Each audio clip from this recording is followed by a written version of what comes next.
Humingi po ako ng tulong sa Google kasi legal terms po ito. Hindi naman po ako nagtapos sa UP, hindi rin po ako nagtapos sa Ateneo, nagtapos po ako ng criminology at UP rin sa University of Prison.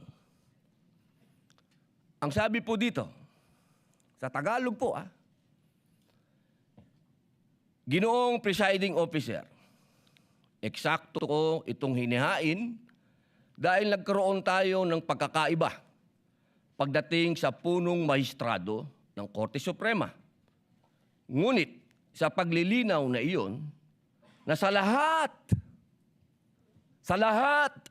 ng ibang mga kaso ay ang Pangulo ng Senado ang mamumuno.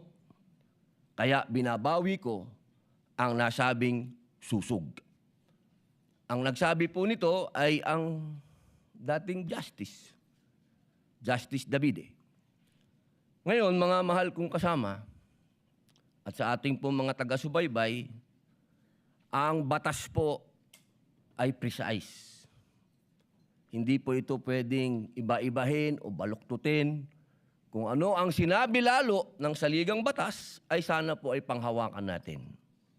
Ngayon, sa loob po ng 4 na taong ko dito, lagi pong sinasabi yung tradisyon. Minsan, yung rules na yan, nawawala yan Ilang beses na ako naguluhan dito dahil, teka, sundin natin yung tradisyon kaysa yung rules. 2 beses na po nagkaroon ng impeachment. Yung unang impeachment, ang nag-preside ay yung Chief Justice, yung kay Pangulong Estrada. Yung sumunod po, nandito na po ako noon. Ang nag-preside ay ang mahal na Bicolanong kaibigan ko, Senador Chis Escudero. Yun po kasi yung nasasabi sa saligang batas at tradisyon. Yun na po yung nangyari. Ngayon, gusto ko pong tanungin yung mga kasama ko sa majority. Personal na tanong po ito. Nung hinihikayat po akong sumama sa majority, isa lang ang sinabi ko. Kung si Senator Chis Escudero, ang kababayan kong Bicolano, ang gagawin yung Senate President, lilipat ako sa inyo. Ang hindi ko maintindihan, bakit ngayon pinipilit natin